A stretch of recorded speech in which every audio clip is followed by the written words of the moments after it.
Donc, jeudi, la Cour supérieure du Québec a autorisé le rachat des Lions électriques par un groupe d'investisseurs. Comment on prend la nouvelle chez Groupe Maheu? Bien, c'est certain qu'il y a une part de soulagement. C'est le cas chez Autobus Maheu, c'est le cas de façon générale, je dirais, à la Fédération des transporteurs par autobus du Québec.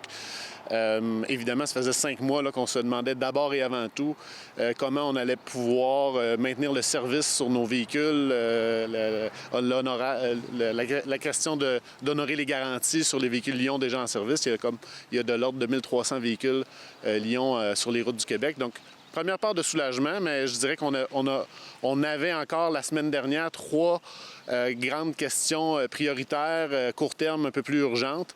Donc, on en a une de répondue avec ça, c'est pour le service sur les véhicules actuels.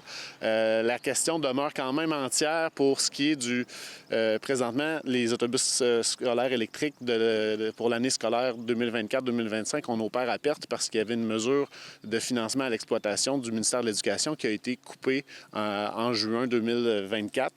Et là, on nous a annoncé qu'elle était de retour, mais à un montant qui est nettement inférieur là, par véhicule. On passe de l'ordre de 12 000 par véhicule par année à 5 000.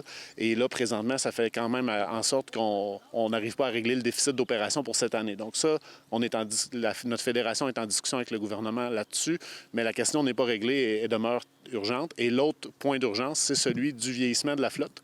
Parce que avec toutes les difficultés d'Autobus Lion, puis le dysfonctionnement du programme de financement, les renouvellements de flotte ne se sont pas faits à la même cadence qu'à la normale. Donc, on se retrouve en vue de la rentrée prochaine avec un nombre important de véhicules qui, techniquement, par rapport à la limite réglementaire, vont se trouver être trop vieux. Donc là, il y a aussi une action qui doit être prise pour amener une solution. Ou bien on va vivre avec des bris de service, ou bien on autorise des véhicules plus âgés temporairement à rouler, évidemment en s'assurant de la qualité de